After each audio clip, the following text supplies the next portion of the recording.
D'importantes forces du Hezbollah sont en mouvement avec un déploiement sans précédent à Daïe et à Beyrouth. Pendant ce temps, les forces de défense israéliennes ont découvert un trésor d'informations à l'intérieur du centre médical Shifa, dans la bande de Gaza, alors qu'Israël annonce que le lendemain de la guerre est déjà là. Je m'appelle Yair Pinto et je vous présente le reportage de Boots on the Ground sur ce qui se passe en Israël en ce 166e jour de la guerre contre le Hamas et le Hezbollah. Au Liban, le groupe terroriste Hezbollah, soutenu par l'Iran, a déployé une force massive dans le quartier de Daïe, son principal bastion dans la capitale Beyrouth. Il n'est pas clair dans l'immédiat de l'objectif de ce déploiement. Cependant, le journal libanais Al-Akhbar, qui est affilié au Hezbollah, a rapporté aujourd'hui qu'un réseau d'espionnage qui opérait depuis Israël a été découvert au Liban. Selon le rapport, 2 personnes ont été arrêtées après avoir prétendument fourni à Israël des informations sur des régions du Liban, y compris Beyrouth.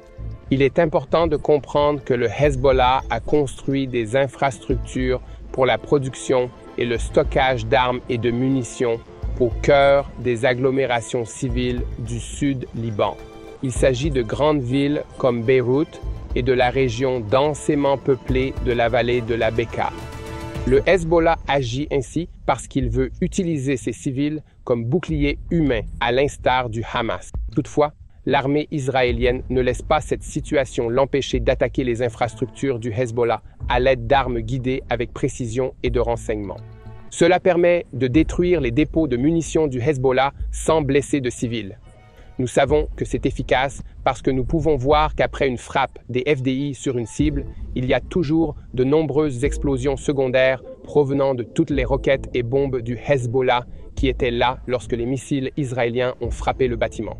Avant de poursuivre avec les nouvelles de la bande de Gaza, j'aimerais vous demander de prendre une seconde et d'appuyer sur le bouton d'abonnement afin que vous puissiez faire partie de l'équipe qui partage la vérité sur ce qui se passe en Israël. À Gaza, plus précisément dans la ville de Gaza, nous en sommes au 3e jour de l'opération des FDI à l'hôpital Shifa. Jusqu'à présent, environ 350 personnes, dont les services de renseignement des FDI, sont certains qu'elles sont membres des organisations terroristes du Hamas ou du Djihad islamique palestinien, ont été capturées. Après tout leur discours musclé, la plupart d'entre eux se sont sagement rendus de leur plein gré plutôt que d'essayer de se battre ou de se cacher de Tsahal. Un couloir entier de l'hôpital est désormais utilisé comme centre de détention temporaire par le Shin Bet, qui interroge ces terroristes sur le terrain afin de leur soutirer rapidement des renseignements. Un terroriste du djihad islamique a admis au Shin Bet qu'il fait partie d'une unité de la formation de roquettes. Il a déclaré, je cite, « Quand nous avons quitté Shifa, nous avons tiré sur Sderot et nous sommes retournés à Shifa parce que nous avons compris que c'était une zone sûre. » En enquêtant sur les terroristes, Tsahal a obtenu des renseignements qui ont été exploités immédiatement. Plusieurs frappes de l'armée de l'air ainsi que des raids des forces terrestres au cours des 2 derniers jours ont été menés grâce aux renseignements fournis par les terroristes de Shifa. Une source de Tsahal a déclaré que nous étions assis sur une mine d'or de connaissances. Mais ce n'est pas de ce trésor dont je parle. Mais avant de vous en parler, voyons comment les FDI sont entrés à Shifa, car les détails de cette opération seront étudiés dans les écoles militaires du monde entier pendant des années, tout comme le sauvetage des otages israéliens à Entebbe par Tsahal en 1976. Les commandos de marine du Chayeté 13 sont arrivés les premiers sur des véhicules blindés. Il leur a fallu environ 15 minutes pour aller du point de départ jusqu'aux portes de l'hôpital, sans rencontrer de résistance en chemin. Des dizaines de terroristes ont admis aux interrogateurs qu'ils avaient été surpris. Ils ne pensaient pas que les FDI reviendraient à Shifa. Tout au plus, ils pensaient qu'ils auraient été avertis suffisamment à l'avance pour s'échapper à temps.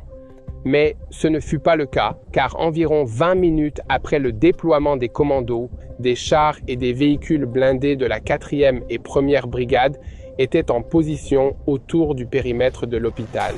Cela a empêché les terroristes à l'intérieur de l'hôpital de s'échapper et a également empêché les terroristes à l'extérieur de la zone d'essayer de les aider. Cette évolution fulgurante a permis au FDI de minimiser les risques pour les civils à l'intérieur de l'hôpital, ce qui a constitué un élément essentiel du succès global de l'opération.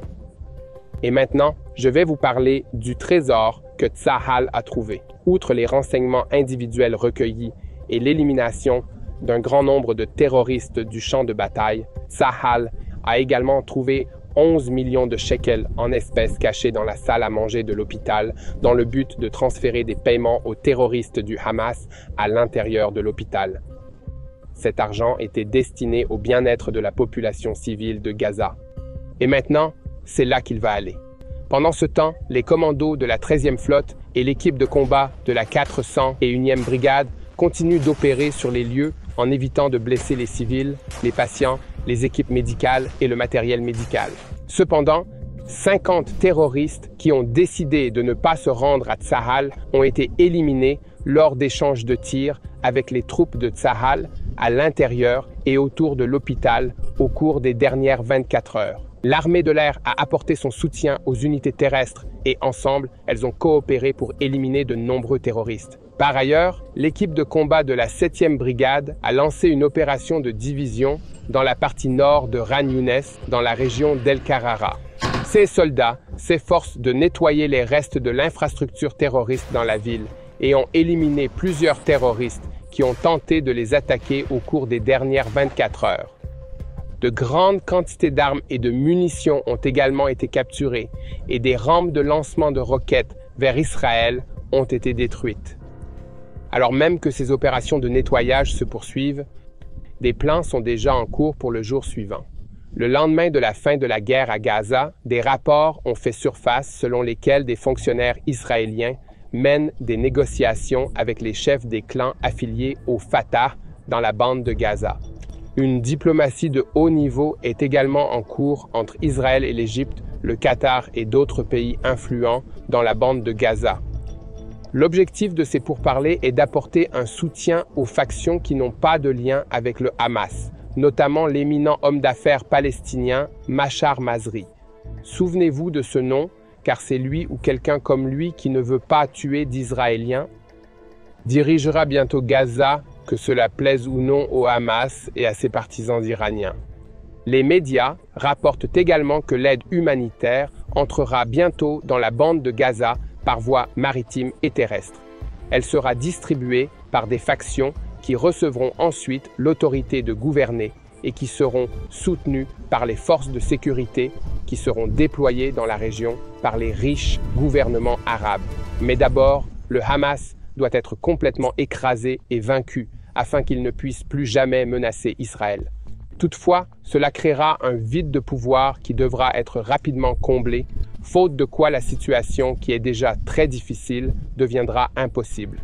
En conclusion, je vous demande une fois de plus de nous aider à diffuser la vérité en partageant nos vidéos sur YouTube, en vous abonnant à cette chaîne et en nous suivant sur les médias sociaux. En parlant de vidéos, samedi, le nouvel épisode de ma série My State sera publié et nous parlerons du trafic d'armes entre la Jordanie et Israël. Merci de continuer à diffuser la vérité avec nous. Et merci de prier pour la paix d'Israël et la paix de Jérusalem. Ensemble, nous gagnerons cette guerre.